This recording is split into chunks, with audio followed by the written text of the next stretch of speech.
The forest is awake. What time is it where you are? And from where do you listen? Subscribe and hear what hides in the dark.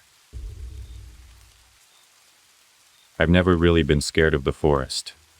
Not until recently, anyway. My best friend Eli lives just across a patch of woods from me. His house is on the edge of the Navajo reservation, and I've been walking that same path since we were kids. It's only a mile or so, and usually I don't even think twice about it. But lately something has felt different. The forest wasn't always this creepy. Sure, it's full of shadows and strange noises, but I've grown used to it. I know where every tree and rock is, and I've always been good at ignoring the way the branches sometimes sway when there's no wind. Eli's grandpa has told us stories about the Skinwalkers, monsters that can take the form of animals or people.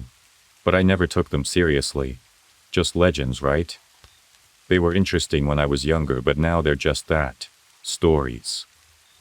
But tonight, as I walked home from Eli's, the forest felt different.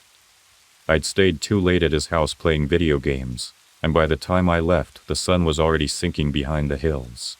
The sky had turned a deep orange, and shadows stretched across the path in front of me. I tried to shake off the uneasiness as I entered the woods. I could do this walk with my eyes closed. 10 steps in, the familiar chill of the forest crept up my spine. The trees seemed taller, closer together than I remembered. The sounds of birds and crickets faded, leaving the air heavy and quiet. The silence was so thick I could hear my own breathing, loud and shaky. I told myself it was just in my head, that I was being silly. But then I heard it. Snap. A twig breaking, not far from me. I froze. I knew that sound, but it wasn't the harmless kind, like when a squirrel jumps on a branch. It was the sharp, sudden crack that screamed, "You're not alone." My heart started pounding in my chest. I swallowed hard, feeling my throat go dry. "Hello?" I whispered, my voice shaky and uncertain. I don't even know why I said anything. The second the word left my mouth, I wished I hadn't.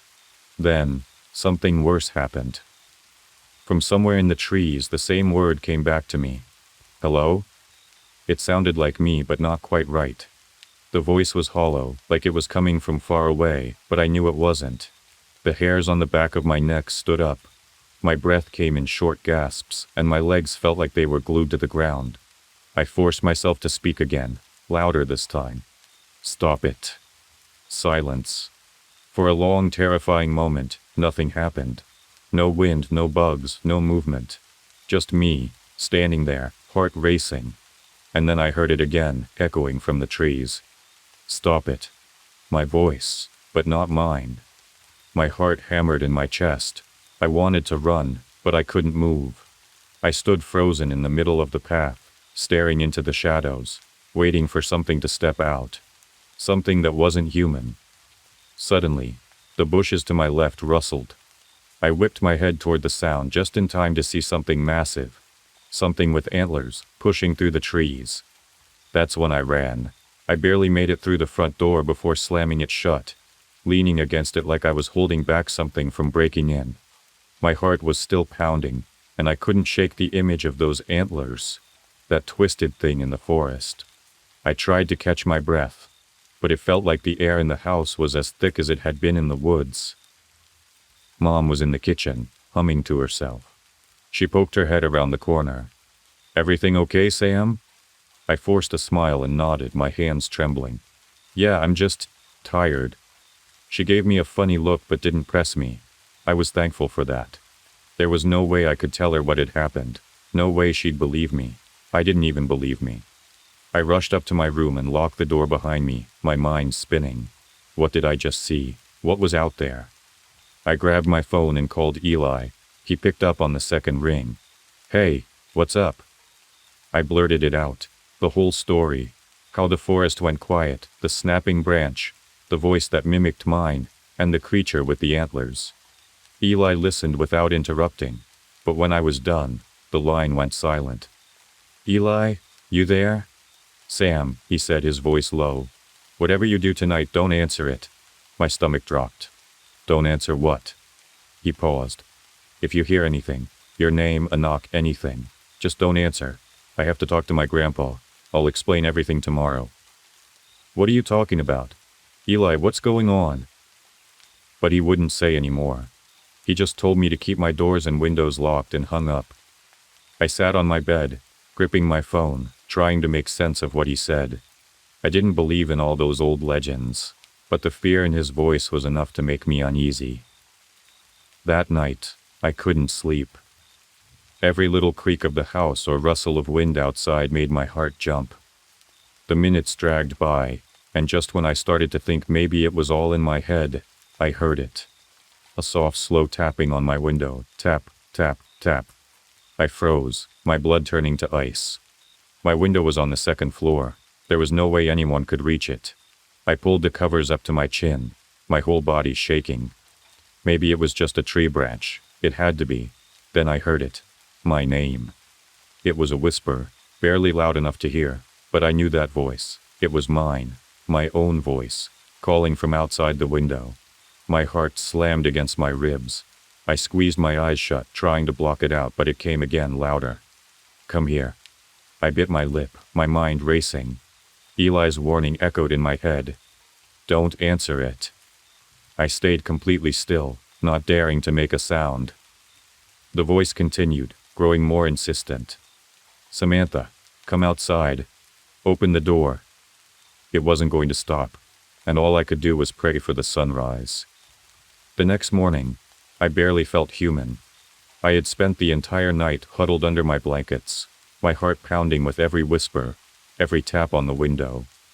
By the time the first light of dawn filtered through my curtains, the voice had stopped, but the silence that followed was almost worse. It was like the creature was still there, just waiting for night to fall again. I didn't tell my mom what happened. She'd think I was going crazy. Maybe I was. Instead, I called Eli as soon as I woke up. His voice sounded as tired as mine. Did you hear it? I asked, my voice shaky. Yeah, he said. I talked to my grandpa this morning. He said it's a skinwalker. They can take the form of animals or people, and once they know you, they don't stop. It knows you now, Sam. It knows your voice. A chill ran down my spine. What does that mean? What do I do? Eli paused. You need to stay inside at night. Keep the doors and windows locked. Don't let it in, no matter what. And whatever you do, don't answer it. Once it gets in, it'll never leave. My heart sank. The fear that had been swirling inside me since last night became a solid weight in my chest. I couldn't live like this, jumping at every sound, terrified of my own shadow. But I didn't know what else to do. The rest of the day passed in a haze. I went through the motions, eating breakfast, pretending to listen to my mom, but my mind was elsewhere. I kept thinking about the forest, the mimicry, and Eli's warning. Every time I passed a window, I caught myself checking outside, expecting to see the thing standing there, watching me. That night, I did everything Eli said. I locked every door, made sure every window was closed, and turned off all the lights. My room was pitch black, but I didn't care. If I couldn't see it, maybe it couldn't see me. I crawled into bed and pulled the covers up tight, trying to calm the rising panic in my chest. Hours passed and nothing happened. The house was quiet, and for a brief moment, I thought maybe it was over, that the creature had lost interest. Then, just as I started to drift off, the tapping started again. Tap, tap, tap. My heart dropped. I squeezed my eyes shut, praying it would stop, but the sound grew louder. It wasn't just at the window now. I heard it at the door. Then, my name. Samantha. It was soft, almost like a question. The sound of my own voice, but twisted, wrong. Samantha, let me in. I covered my ears, but it didn't stop. It just kept calling, over and over, getting louder with each passing second. I felt like I was suffocating. My own name repeated back at me, mocking me. Finally, I snapped. Go away! I screamed, throwing the blanket off me. For a moment, there was silence. Then, the voice returned. But this time it wasn't mine. It was my mom's. Samantha, open the door, honey. My blood turned to ice. The voice outside my door, my mother's voice. sent a wave of cold terror through me. I knew it wasn't really her, it couldn't be. She was asleep in her room down the hall, but hearing her voice calling to me in the middle of the night, soft and coaxing, made me doubt everything. "Samantha, honey, open the door. I need you." My heart pounded in my ears. I knew what Eli had told me. Don't answer, don't let it in.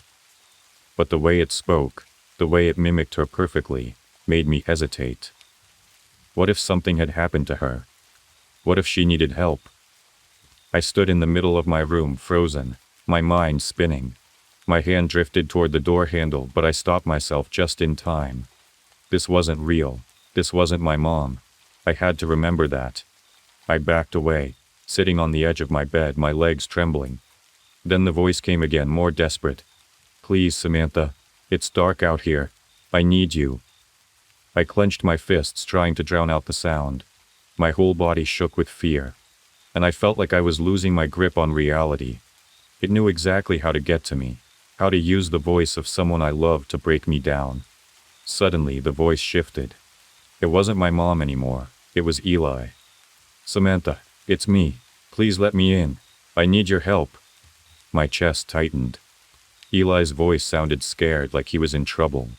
The fear in his tone made my heart race, but deep down, I knew it wasn't him. It was the Skinwalker, playing its sick game, trying to trick me. "I can't," I shouted, my voice cracking. "You're not real. Go away." The tapping on the door stopped. For a brief moment I thought maybe it had worked, that maybe the creature had finally given up. But then, the voice came again, this time softer, more insidious. "Open the door, Samantha. You know you want to. Just open the door." I felt my resolve slipping. My whole body was tense, my fingers trembling as I stared at the door. The whispers clawed at my mind, relentless. Part of me wanted to give in, to stop fighting. It was exhausting, and I didn't know how much longer I could hold on. Then I remembered what Eli had said. Once it gets in, it'll never leave. I couldn't let that happen. If I opened the door, it would be over. I'd be giving up everything. I took a deep breath, forcing myself to stand up. My legs felt like jelly, but I moved toward the door, determined. "I'm not opening it," I whispered, though my voice shook with fear. "You're not real." Silence. The air around me felt heavy, like the house itself was holding its breath, waiting for me to break. But I didn't. I stayed strong, even though every muscle in my body screamed for me to run. Then the creature spoke again, in a voice that sent shivers down my spine. "Fine," it said in my voice. "I'll be back tomorrow." And then, everything went quiet. The next morning I barely managed to drag myself out of bed. Every muscle in my body ached from tension, and my mind felt like it had been through a blender. But even though the night was behind me, I couldn't shake the feeling that I wasn't safe. The creature's last words echoed in my head over and over again. "I'll be back tomorrow." I knew I couldn't stay here another night. Whatever this thing was, it wasn't going to stop until it got to me. Eli's warning had been clear, but now I needed more than just a locked door and hope. I called him the second my mom left for work. "We need to do something," I whispered, pacing back and forth in the kitchen. "It's not going to stop, Eli. It's getting stronger. I can't do this alone anymore." Eli sounded grim. "My grandpa can help, but you need to come here, now. It's too dangerous to stay in your house." The thought of going back through the woods made my stomach twist with fear. But staying here, waiting for the thing to come back tonight, felt even worse. I had no choice. I grabbed my jacket and threw on my shoes, not even bothering to eat breakfast. The sooner I got to Eli's house, the better. The walk to Eli's usually only took about 20 minutes, but this time, every second felt like an eternity. The sky was overcast, casting a gray, muted light over everything. The trees along the path swayed with a low wind, their shadows stretching like claws across the dirt road. I kept my head down, refusing to look too deeply into the trees. Every rustle, every whisper of the wind set my heart racing. I couldn't shake the feeling that something was watching me, lurking just out of sight, waiting for the right moment to strike. Halfway to Eli's, the air grew unnaturally cold. The familiar weight of dread settled over me like a heavy blanket. I knew what was coming before I heard it. Tap, tap, tap, with that horrible sound again. Only this time it wasn't at my window, it was behind me. I turned, my heart slamming into my ribs. Standing at the edge of the forest was the creature. Its twisted, antlered body loomed out of the shadows, its eyes locked onto mine. But now, in the daylight, it looked even more horrifying. Its body bent and wrung as if the skin barely clung to its bones. Its eyes were black voids, sucking the light out of the air around them. "Samantha," it hissed, its voice a mix of mine, Eli's, and my mother's, all blended together in a grotesque chorus. My legs felt like they were made of lead, but somehow I turned and ran. The trees blurred around me as I sprinted, faster than I thought possible, my feet pounding the dirt. I could hear it behind me, the heavy, unnatural thumping of its limbs hitting the ground, chasing me. I ran faster, the sound growing closer with each second. My lungs burned and panic clawed at my throat, but I refused to stop. Eli's house was just ahead, the red roof barely visible through the trees. If I could just make it there, I'd be safe. But the creature was faster. Just as I reached the clearing, something cold and sharp grabbed my ankle. I screamed as I was pulled to the ground, my hands clawing at the dirt as it dragged me backward, closer to the forest's edge. The creature's voice filled my ears, louder and more insistent now. "Samantha, let me in, let me in." I kicked wildly, fighting to break free, but its grip tightened. Its cold, skeletal fingers wrapped around my leg, pulling me closer and closer to the dark, twisted trees. And then, suddenly, Eli was there. He grabbed my arms, pulling me up with all his strength. "Get up, we have to go." His voice was frantic, his eyes wide with fear. With one final desperate tug, Eli yanked me free from the creature's grip, and we stumbled toward his house. Behind us, the creature let out a shriek so loud it pierced the air, like the sound of 1,000 voices screaming in pain. We bolted through the door and slammed it shut behind us. Eli's grandfather was already there, waiting. He didn't say a word, just nodded and began chanting in Navajo, spreading a thick, smoldering herb around the room. The smell was strong, earthy, and for the first time in days, I felt a small flicker of hope. Eli and I collapsed onto the floor, gasping for breath as his grandfather continued the ritual. The creature's shrieks echoed from outside, but it didn't come any closer. The house was protected, at least for now. I didn't know how long the ritual lasted, or how much time passed, but when it was finally over, the world outside had grown quiet again. Eli's grandfather sat down beside us, his face tired but calm. "The Skinwalker will keep searching for you," he said quietly. "But as long as you stay close to us, it can't harm you. You'll be safe here." I nodded, tears of relief welling up in my eyes. I wasn't sure what the future held, but for now, I had survived. I had escaped, and that was enough. The wind outside had dropped to nothing. That kind of dead silence in the forest always unsettled me, though I'd never say it out loud. Claire would laugh, call me paranoid. But there's something about the quiet that makes the world feel too still, too watchful, like it's waiting for something to happen. I was alone in the den, sitting in my worn-out recliner, bathed in the dim blue glow of the TV. Claire had turned in hours ago, tired from her early morning shift at the clinic. The dogs, Duke and Scout, were with her. Usually they'd be out here with me, but for some reason, they stuck to her side tonight, curling up at the foot of our bed. The house had settled into its familiar nighttime rhythm. The faint hum of the refrigerator, the occasional creak of floorboards, as the old cabin shifted on its foundation. Out here, deep in the forest, the isolation never bothered me. In fact, I liked it. No neighbors for miles, just the trees, the wildlife, and a sky full of stars. It gave us room to breathe. That's why, when I heard the scratching noise, I didn't think much of it at first. I figured it was one of the dogs, maybe Duke, pawing at the back door, asking to be let out. But the scratching continued, slow and deliberate. My attention shifted from the TV, my ears tuning in, tracking the sound. I muted the TV and listened. The scratching came again, faint but unmistakable. My gut tightened, but I told myself it was nothing. Probably Duke wanting to chase some nocturnal critter he caught a whiff of. Still, the dogs were unusually quiet tonight. Normally they'd have been barking their heads off at anything that came near the house. Pushing up from the recliner, I padded down the hall, the wooden floor cold beneath my bare feet. As I passed the bedroom, I glanced in, just to check on Claire. She was curled up under the blankets, her soft breathing the only sound in the room. But the dogs. They were awake, both of them, sitting up and staring at the open bedroom door. I stopped in my tracks. Duke and Scout weren't barking. They weren't even moving, just staring, their ears pricked, their bodies unnaturally still. A chill ran down my spine. Something was off. These weren't guard dogs, not in the traditional sense, but they always reacted to anything out of place. "Duke," I whispered. His head snapped toward me, but he didn't wag his tail, didn't get up, just stared at me with wide, dark eyes.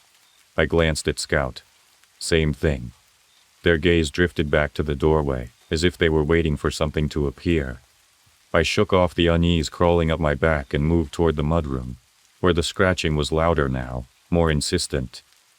The frosted glass of the dog door was hazy in the dim light, but through it, I saw a shadow. It was crouched low, too big to be Duke or Scout, and it wasn't moving like a dog either. The shadow shifted, and for the first time, a sense of real fear crept in. I reached for the back door handle, my hand shaking. I swung the door open. Nothing. Just the empty dark of the night, the faint rustle of leaves in the breeze. But I knew something had been there. I could feel it, like the air had just changed around me. I couldn't shake the feeling that something was wrong. Really wrong. It stayed with me, crawling under my skin, long after I had closed the door. The shadow had been there. I knew it. I wasn't imagining things. But now, standing alone in the mudroom, staring out at the dark woods, I couldn't convince myself it had been just an animal. I made my way back to the bedroom, the floor creaking under my feet, but everything sounded louder in the silence. The dogs hadn't moved from their spot, still sitting there, still staring at the open doorway, but now they looked tense, their hackles raised slightly, their ears twitching with every sound. "Duke? Scout?" I called. But they didn't turn this time. Whatever had them spooked, it was still out there, and they knew it. I crawled into bed next to Claire, who hadn't stirred once through all of this. How she could sleep so soundly in this kind of quiet always amazed me. I turned off the lamp and lay there, my heart still thudding from the strange encounter at the door. I tried to reason it out. It could have been anything. A raccoon. Maybe even a stray dog passing through. But then, why had it felt so wrong? I pulled the blankets tighter around me, trying to settle the uneasy knot in my stomach, but sleep didn't come. My eyes flicked to the doorway, then to the window. Everything outside was still, the night pressing in too close. And then I heard it, a sound I'd never forget. Slow, heavy breathing, coming from the hallway. It wasn't the dogs. It was too deep, too deliberate, as if whatever was out there had followed me inside. I held my breath, listening. The dogs had gone completely silent, not even a whimper. It was as if they were too afraid to make a sound. The breathing grew louder, closer, and I could almost feel the presence standing just outside the bedroom door. My heart pounded so hard I thought Claire might wake up, just from feeling it against the mattress. I slowly reached for the lamp again, my hand trembling. I told myself that it was nothing, just my imagination running wild after seeing the shadow earlier. But deep down, I knew it wasn't. Click. The room flooded with light. I froze. Standing in the hallway, half shrouded by the shadows, was the figure. It was hunched, just like before, but now I could see its face, if you could call it that. Its skin was pulled tight over its skull, and its mouth was twisted into a grotesque grin. Teeth too long and sharp. But what froze me were the eyes. They were wrong. Too human. For a long moment it just stared at me, its mouth twitching as if it were trying to smile or speak. I couldn't move, couldn't breathe. Then suddenly it jerked backward, moving in a way no living thing should. It scrambled down the hall, its limbs making sickening cracking sounds as it bolted on all fours. I shot out of bed, yelling, fumbling for the baseball bat under the bed, but by the time I reached the doorway, the thing was gone. The back door swung open, slapping against the frame in the cold night air. The dogs were whimpering, cowering in the corner, refusing to even look at the doorway. I stood there, bat in hand, staring into the night, my skin crawling with the realization that whatever it was, it had been inside the house, and it had been watching us. The next morning, the house felt colder, emptier. Claire noticed it too. She kept commenting on how off everything seemed, but I didn't have the nerve to tell her what really happened. She knew something wasn't right, but she chalked it up to my restlessness keeping her awake half the night. Maybe I should have let her believe that. After a long silent breakfast, I went out to check around the property, just to settle my nerves. The dogs followed, though Duke stayed closer to the cabin than usual, his nose constantly in the air. Scout, normally bold, was skittish, trotting ahead and doubling back like he couldn't stand being alone for even a few seconds. The claw marks were the first thing I noticed. They were deep, gouging long streaks into the wood of the back door. I crouched down to inspect them, running my fingers over the rough edges. They were fresh. Too fresh. And whatever made them had claws bigger than anything I'd seen in these woods. No animal I knew left marks like that. I swallowed hard and stood up, scanning the tree line for any movement. But everything was still. Too still. The normal sounds of birds and rustling leaves were absent. The forest felt wrong. Claire came outside a few minutes later, asking what I was up to. I told her it was just some animal scratching at the door. She shrugged it off, figuring it was a raccoon or a bear. But I saw the way she looked at the marks. There was doubt in her eyes. I spent the rest of the day trying to focus on anything else. Chores around the cabin, splitting firewood, cleaning the shed. But that feeling stayed with me. The sense of being watched. Every so often, I'd stop what I was doing and glance over my shoulder, half expecting to see that figure standing just inside the tree line, those dead eyes staring back at me. But it never showed. By the time night fell, my nerves were frayed. I locked every door, checked every window twice, maybe 3 times. The dogs wouldn't leave my side, their noses constantly sniffing the air like they were tracking something I couldn't see. Claire gave me an odd look when I suggested we leave the outdoor lights on overnight. It wasn't like me to worry about things like that, but I couldn't shake the feeling. I needed to see what was out there. I went to bed with the shotgun next to the nightstand. Claire didn't say anything about it, but she noticed. We lay in silence, neither of us sleeping, listening to the sounds, or the lack of them, outside. Around 2 a.m., I heard it again, the breathing. I sat up, heart racing, every muscle tensed. Claire stirred beside me, sensing the tension, but she didn't wake. I strained to listen, trying to pinpoint the sound. It wasn't outside this time. It was closer, too close. I reached for the shotgun, gripping it tight. The dogs were whimpering again, huddled against the door, refusing to move. I could hear the breathing now, slow and steady, coming from just beyond the window. I couldn't bring myself to look. Instead, I just sat there, gripping the shotgun, waiting for whatever was out there to make the first move. I hadn't slept. I couldn't. The breathing outside the window never stopped. Not until dawn broke over the mountains and bathed the cabin in its pale light. By then, the noise had faded, but the tension remained. I stayed up, shotgun still clutched in my hands, scanning every shadow that stretched along the floor, half expecting that thing to burst through the door any second. Claire found me sitting there, eyes red-rimmed, the gun in my lap, when she woke up. She didn't say anything, just gave me that worried look, the one that said more than words ever could. I knew she thought I was losing it. Hell, maybe I was, but I couldn't ignore it anymore. I wasn't imagining things. This wasn't just some animal creeping around in the woods. It was something else. Something worse. I could see it in the dog's eyes, the way they trembled, how they wouldn't leave my side, and how they refused to even glance at the window. After breakfast I stepped outside again, shotgun slung over my shoulder. The sky was clear, the air still, but that unnatural silence was back. No birds, no rustling leaves. Just a dead, quiet stillness, as if the forest itself was holding its breath. I scanned the perimeter of the property, my eyes drawn again and again to the tree line. Every so often I thought I saw something moving just beyond the edge of the woods, but whenever I looked directly at it, it was gone. And then I heard it. Faint, barely noticeable at first, but unmistakable. Scratching. Not at the door this time, but somewhere deeper in the trees, as if it was taunting me, daring me to come closer. I loaded the shotgun, the click of the round sliding into place somehow comforting, even though I wasn't sure it'd do me any good against whatever this thing was. I wasn't hunting now. I was confronting it. As I made my way toward the sound, the trees seemed to close in around me, their branches reaching out like skeletal arms.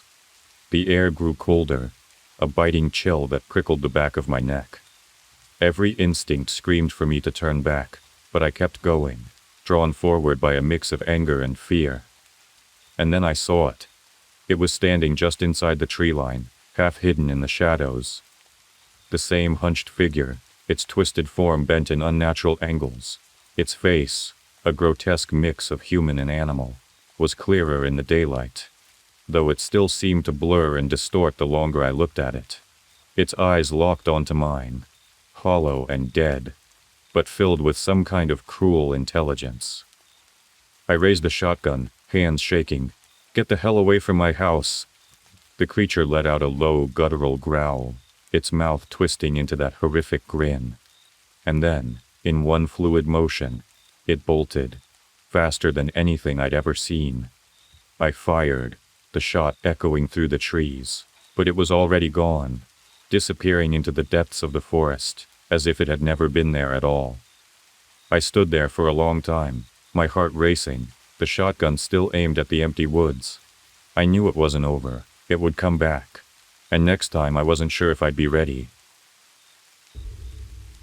I've always lived in a small town called Willow's Rest, a tiny place surrounded by mountains and thick forests. There isn't much to do here, so my best friend Dave and I spend most of our time hiking. We've explored almost every trail nearby, except for one, the Lost Canyon. We always heard stories about it, how the local tribe, the Chinook, considered it cursed. People say strange things happen to anyone who goes too deep into that forest. Most folks in town don't even talk about it. But Dave, well, he's the kind of guy who never backs down from a challenge. So one day, he came up with the bright idea that we should hike the Lost Canyon. He said it like it was no big deal, like all those old stories were just rumors to keep people out. I didn't want to go. I had a bad feeling about it, but Dave wouldn't take no for an answer. "Come on," he said. "You've got to see it to believe it." And I didn't want him to go alone, so I gave in. We started our hike early in the morning. At first the forest felt like any other, quiet and peaceful, with the smell of pine and the crunch of leaves under our boots. But as we went deeper, I noticed something strange. The usual sounds of birds and wind rustling through the trees were gone, completely. It was as if the forest itself had gone silent. The only thing I could hear was our footsteps, and the further we walked, the louder they seemed to get. I glanced at Dave, but he didn't seem to care. He kept talking about how cool it was to finally see the Lost Canyon. But I couldn't shake the feeling that we weren't alone. There was this heavy, tense feeling in the air, like something was watching us. I told myself I was just being paranoid, but it didn't help. After an hour or so, I had to step off the trail to pee. I told Dave I'd catch up and headed behind some bushes. That's when I saw it. There was a small clearing in the trees, and in the middle of it were these weird old wooden totems standing in a circle. Inside the circle, the ground was completely bare, no grass, no leaves, nothing. Just cold, hard dirt. It was like the earth had been scorched, but the trees around it looked untouched. In the center of the clearing, there was a large black stone, I walked closer and saw that it had strange symbols carved into it. Symbols I didn't recognize, but they gave me the creeps. The air around the stone felt colder too, like standing in front of an open freezer. A shiver ran down my spine, and I quickly turned back to the trail. When I caught up to Dave, I told him about what I saw, but he just laughed. "You probably found some old tribal stuff," he said. "Cool, but nothing to worry about." I wanted to believe him, but something about that place felt wrong. Deep down, I knew we shouldn't have come here. But it was too late to turn back now. We had already crossed into the Lost Canyon, and whatever was waiting for us, we were walking right toward it. The deeper we went into the Lost Canyon, the stranger everything became. The trees started to look wrong. Their trunks were all twisted, like they had been warped by some kind of force. Some of the bark was blackened, as if it had been burned a long time ago, but there wasn't any sign of fire. I couldn't shake the feeling that the forest was different here, like it had been tainted somehow. It was quiet, too quiet. I hadn't heard a single bird since we started, and there were no signs of any animals, no squirrels, no bugs, nothing. Dave didn't seem to care though. He was more excited the further we went, talking about how we'd be the only ones to ever explore this place. But I wasn't so sure that was a good thing. I kept feeling like something was watching us, just out of sight. It made my skin crawl, but every time I looked over my shoulder there was nothing there. Just trees, all gnarled and dark. "Do you hear that?" I asked after a while. Dave glanced at me and raised an eyebrow. "Hear what?" I stopped walking for a second, listening. It was faint, but I could have sworn I heard whispers, soft, like they were being carried by the wind. I couldn't make out what they were saying, but it made me uneasy. I strained my ears, but the whispers seemed to slip in and out, like they were coming from the trees themselves. "I don't know, just something weird. Maybe it's nothing." Dave shrugged and kept walking, but my heart was pounding in my chest. I felt like we were being followed, like something, or someone was trailing us just beyond where I could see. Every time we paused, I'd hear the faintest rustling in the bushes. Dave didn't seem to hear it though. After a while the rustling became more frequent, louder. I kept looking over my shoulder, expecting to see something dark between the trees, but there was nothing. Just shadows. "We're not alone, Dave," I muttered, trying to keep the shakiness out of my voice. Dave laughed. "Dude, it's probably just a deer or something. Relax." But I couldn't relax. The sound was too close, too steady. It wasn't like an animal. It was like something was keeping pace with us. That's when I saw it, just for a second. Something moved between the trees ahead. It was quick, just a blur, but I knew I saw it. I grabbed Dave's arm, my voice low. "There, did you see that?" He squinted in the direction I pointed but shook his head. "You're getting jumpy over nothing." The rustling grew louder again, and this time Dave couldn't ignore it. He finally stopped, looking around like he was starting to get it. "All right, I'll check it out." Without waiting for me, he stepped off the trail, disappearing behind a thick patch of trees. "Dave," I called after him, but he waved me off. A minute passed, then two. The forest around me felt like it was holding its breath. No sound, no movement, just dead silence. My skin prickled as I realized how long he had been gone. "Dave?" I called again, louder this time. Still nothing. "Dave?" I called out again, louder this time, but my voice felt like it was swallowed by the forest. Still no answer. The trees around me seemed even darker now, the shadows longer, like they were stretching out toward me. My stomach twisted with worry. Dave had been gone too long. I didn't want to go after him, but I knew I couldn't leave him behind. My heart raced as I stepped off the trail and into the thick brush where I had last seen him disappear. The forest felt different here, heavier somehow, like the air itself was thicker. The whispers I'd heard earlier seemed to start up again, only this time they were louder, clearer. They sent chills crawling up my spine. "Dave," I called again, pushing through branches that seemed to claw at me. I moved as fast as I could, but the deeper I went, the harder it became to breathe. Something wasn't right. The forest seemed alive, as if it was trying to close in around me. After what felt like forever, I found a small clearing. My breath caught in my throat as I froze, taking in the scene in front of me. There was blood. A lot of blood. It was everywhere, splattered across the trees, soaked into the ground, smeared on the leaves. My mind went blank for a second as I tried to process what I was seeing. The air smelled like copper, sharp and sickening.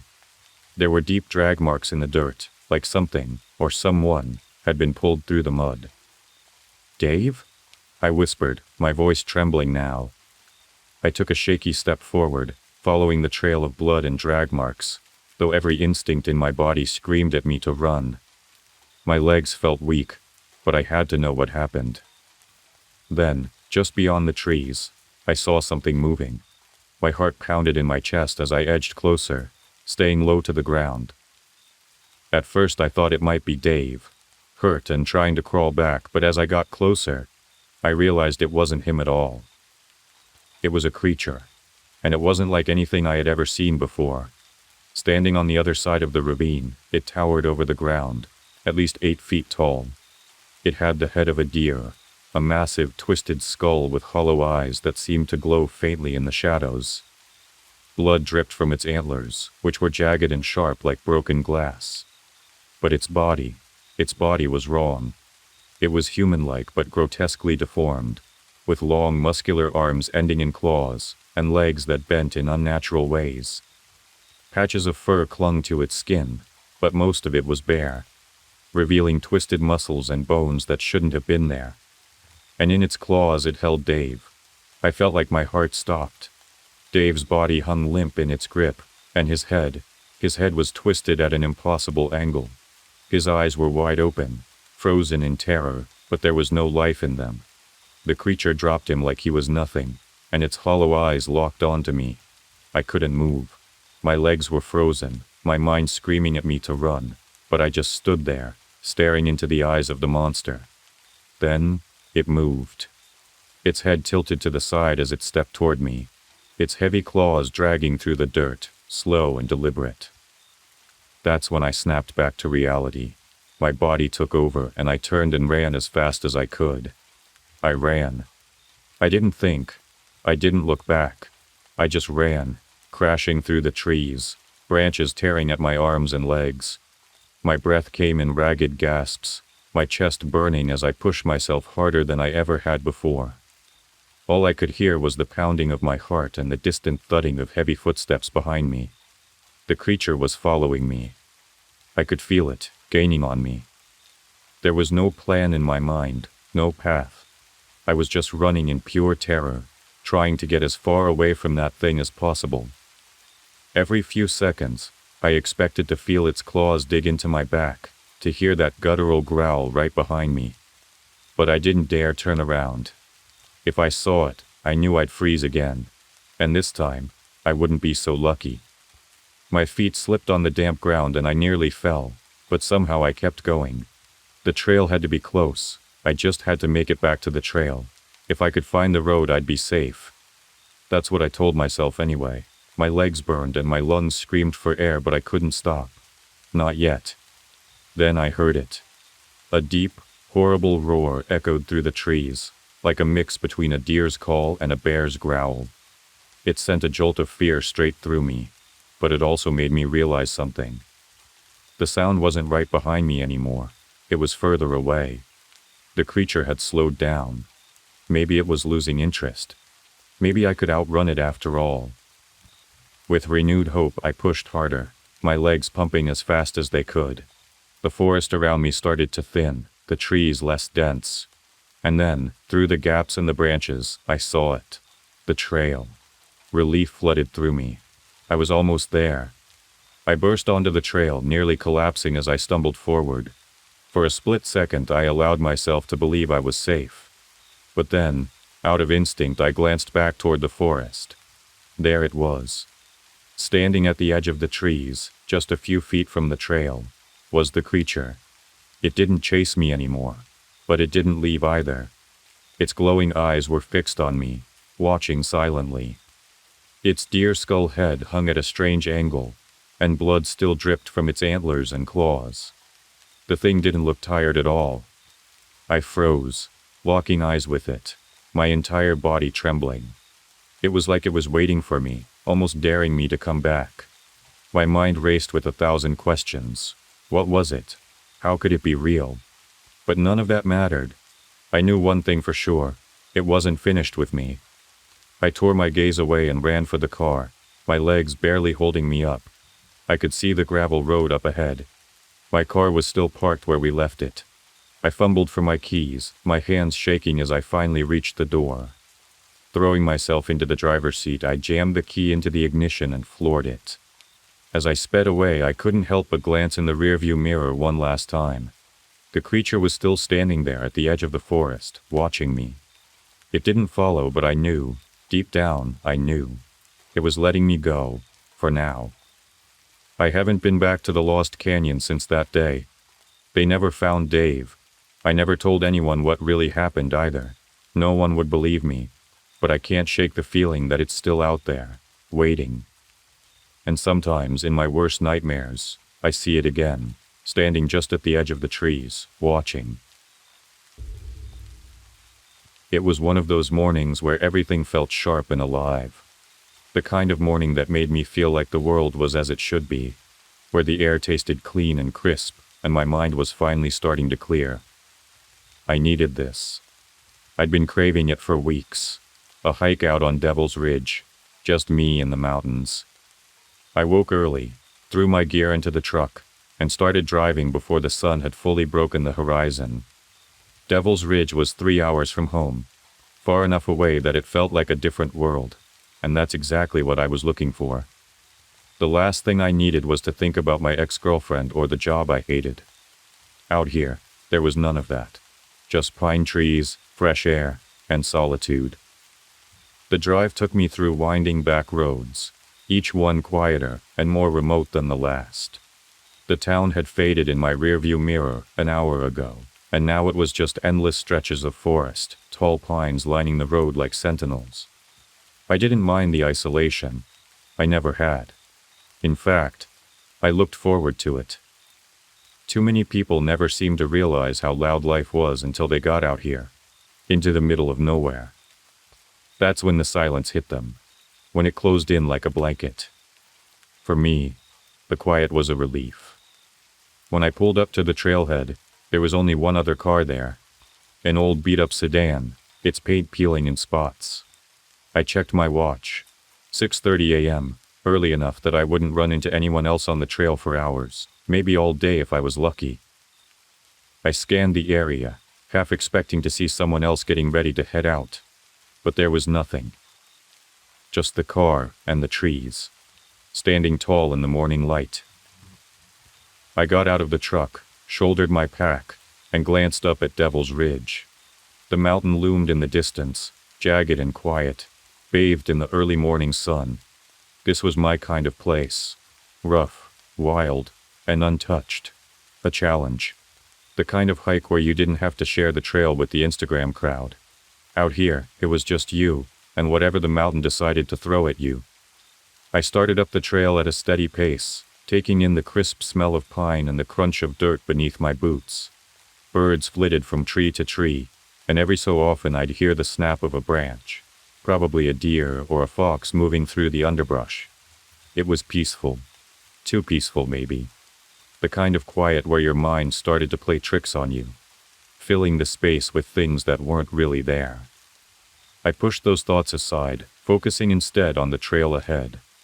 My legs fell into a rhythm, each step carrying me further into the wilderness. I stopped a few times to take photos, the landscape too beautiful to ignore. Towering trees framed the distant peaks, and the sun cast long shadows across the path. But as I climbed higher, something shifted.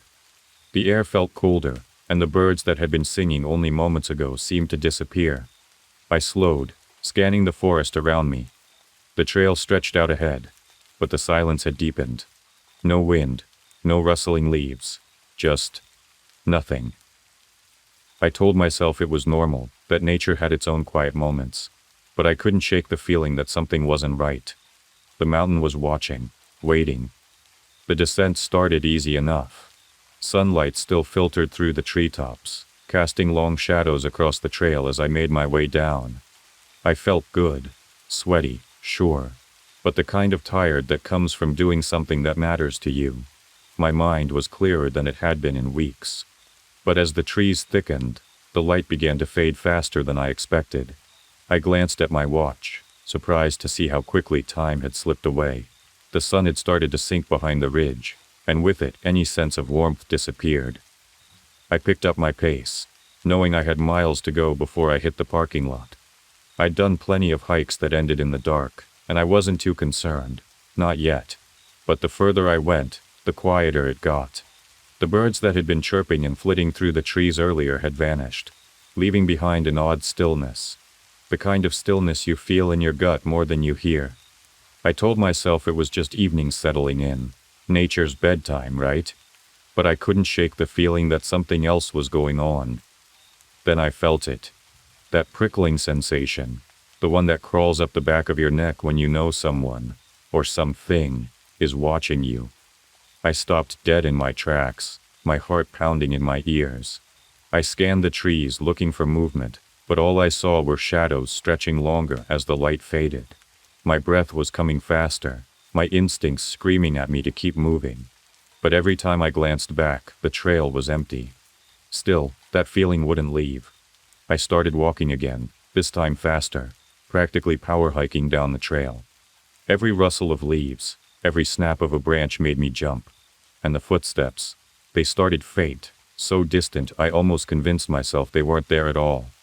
But as I kept moving they grew louder, keeping pace with me.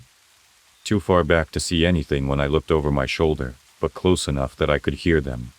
Footfalls, matching mine. I told myself it had to be another hiker, maybe the person who'd left the car at the trailhead. But why would anyone be this far out now, at dusk? No one else had been on this trail all day. It didn't make sense. The feeling of being watched got worse. I could feel eyes on me, following me with every step. I whistled a tune, anything to distract myself from the growing tension in the pit of my stomach. But the sound seemed to fall flat, swallowed up by the thickening shadows. I quickened my pace again, glancing over my shoulder every few seconds, expecting to see someone. But there was nothing. No one. Just that damned feeling. I kept moving, pushing harder, the forest closing in around me as night took hold. That's when I heard it. The footsteps weren't just matching mine anymore. They were getting closer. A lot closer. I glanced behind me again, expecting to see a person. But what I saw, it wasn't human. It wasn't even close. It was standing just at the edge of the trees, eyes glowing like something out of a nightmare. I didn't think, just ran. My legs kicked into overdrive, tearing down the trail like a madman, each breath a ragged gasp. Whatever was behind me, it wasn't human. That much was clear. I could still see those eyes, glowing like green embers in the dusk, burned into my mind. My heart hammered in my chest, my throat dry and tight as I pushed myself harder than I ever had before. The footsteps behind me were faster now, no longer subtle or distant. They pounded the earth, closing the gap between us with each step I took. I was out of options, out of time. I needed to move, or I was dead. Branches whipped at my face as I tore through the trail, barely able to see in the fading light. The air was thick, the trees towering like sentinels on either side, trapping me on this narrow strip of dirt. I risked a glance over my shoulder, hoping, praying, it was just some hallucination or maybe a trick of the fading light. But what I saw almost made me stop dead. The thing wasn't a deer anymore. It was standing on two legs, towering well over 7 feet tall, its long skeletal arms swaying unnaturally as it moved. Its skin hung in tatters, patches of matted fur mixed with sickly gray flesh. Its face was something out of a nightmare, hollow sockets where eyes should have been, and a mouth that was too wide, filled with teeth like shards of broken glass. The glowing eyes I'd seen earlier were gone, replaced by 2 black pits that seemed to swallow the light around them. And it was fast, too fast. I whipped my head forward, focusing on the trail ahead, my mind racing. What the hell was this thing? A bear? A freak of nature? No, Nothing natural looked like that. This was something else, something old, something wrong. It screamed again, that awful gut-wrenching sound, half human, half animal. It sliced through the trees, echoing in the dark, sending fresh adrenaline surging through me. I pushed harder, legs burning, lungs on fire. But no matter how fast I went, it was gaining on me. I could hear its footsteps getting louder, closer, until I could practically feel its breath on the back of my neck. Then it swung. I felt the sharp, hot sting as claws raked across my shoulder, tearing through my jacket and into my skin. The pain was instant, blinding. I stumbled, nearly falling, but somehow managed to keep my feet moving. My right arm hung limp, blood dripping down my side, each step sending fresh waves of pain through my body. I couldn't stop, not now. If I did, I was dead. Ahead, the trail narrowed sharply, dropping off into a steep slope. My only option was to run straight toward it. No time to think, no time to plan. I leaned into the fall, praying the slope wasn't as steep as it looked. I hit the ground hard, tumbling head over heels. Rocks and branches slammed into me as I rolled down the embankment, smashing against trees, dirt, anything in my path. Pain radiated through every part of my body, but I didn't care. I had to keep moving. When I finally came to a stop, I was lying in a heap at the base of a tree. My ankle was twisted, maybe broken. Blood soaked my jacket. The thing's footsteps were still up there, somewhere in the dark, searching for me. And I knew it would find me soon. The world was spinning, and my body felt like it had been through a meat grinder. Every breath was agony, my ankle a pulsing fire, but I couldn't stop now. I could hear it above me, pacing the ridge like a predator stalking its wounded prey. Its guttural breathing echoed through the trees, closer than I'd hoped. Too close. I forced myself to sit up, wincing as I gingerly touched the torn skin on my shoulder. Blood soaked my jacket, but that wasn't what worried me. What worried me was that sound. The thing's ragged breaths, deep and deliberate, as if it was savoring this moment. I needed to hide, or fight, something. My pack had spilled when I fell, my flashlight gone, leaving me half blind in the thickening darkness.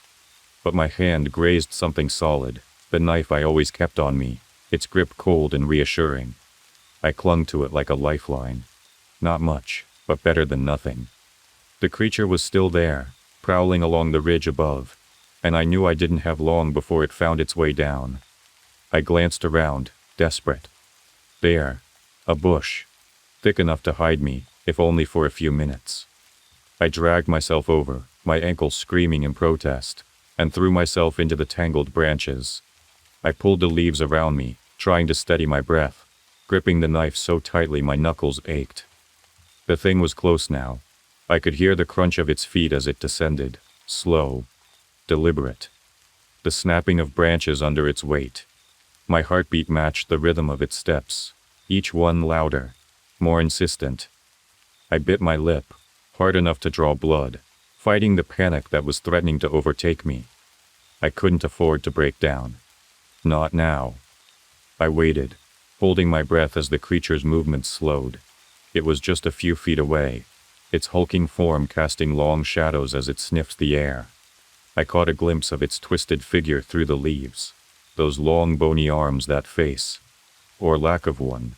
The thing that had once been a deer now looked like something that had crawled out of the deepest pits of hell, its hollow eyes scanning the area, searching. And then it stopped. I could hear its breaths, ragged and low, right beside me. It had found me.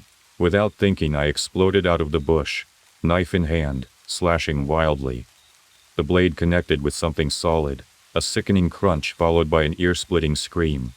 Inhuman, guttural, like the death wail of something that should have never been alive.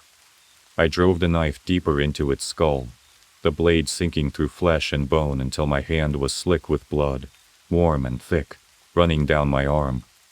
The creature thrashed, collapsing to the ground in front of me, its body convulsed violently, limbs jerking as if trying to pull itself back up.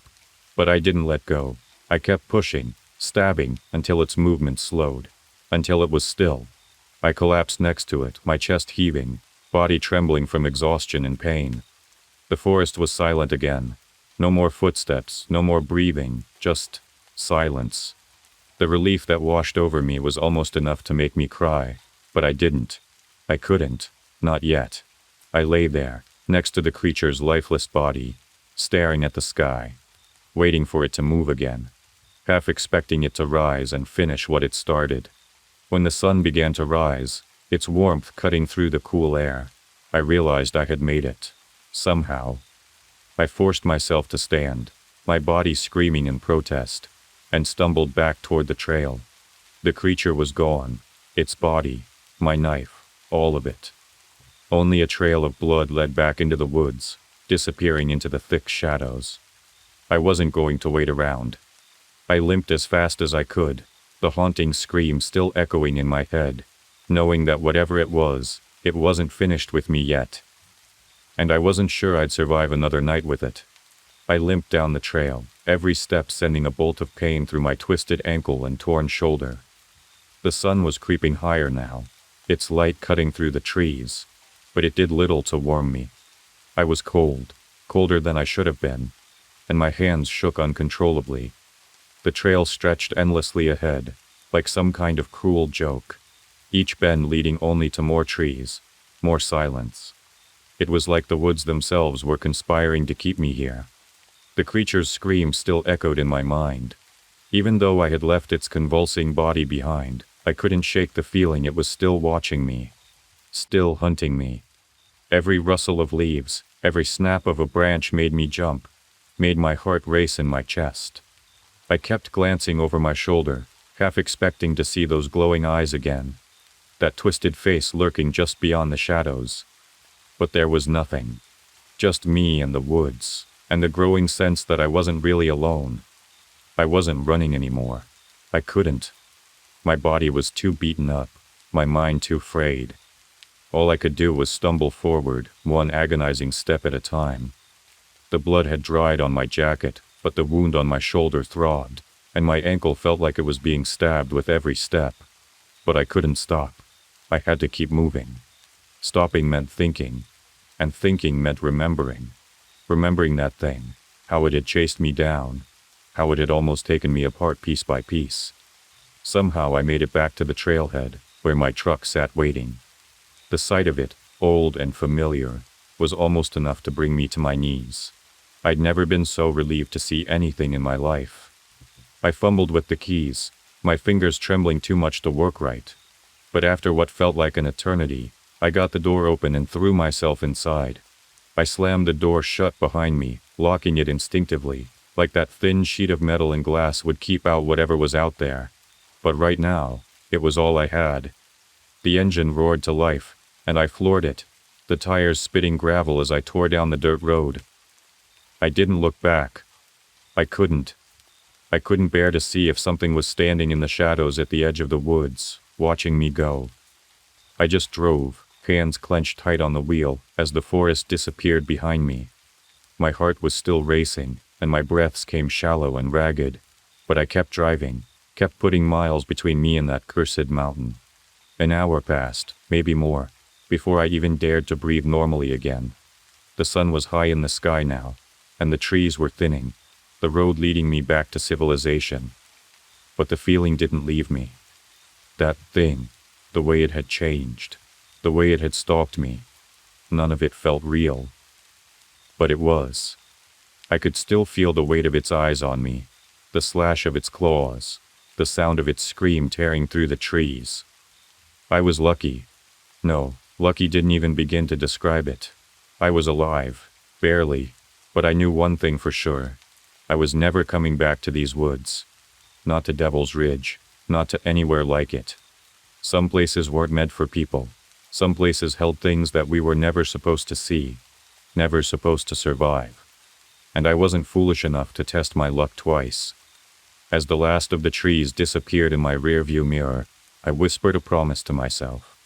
I would never return. Not to Devil's Ridge, not to any woods like it, because the next time, I might not make it out alive. Thank you for staying with me until the end. I hope tonight's stories kept you company in the dark. Sleep well, and if you enjoyed this, don't forget to subscribe. Good night, and see you in the next one.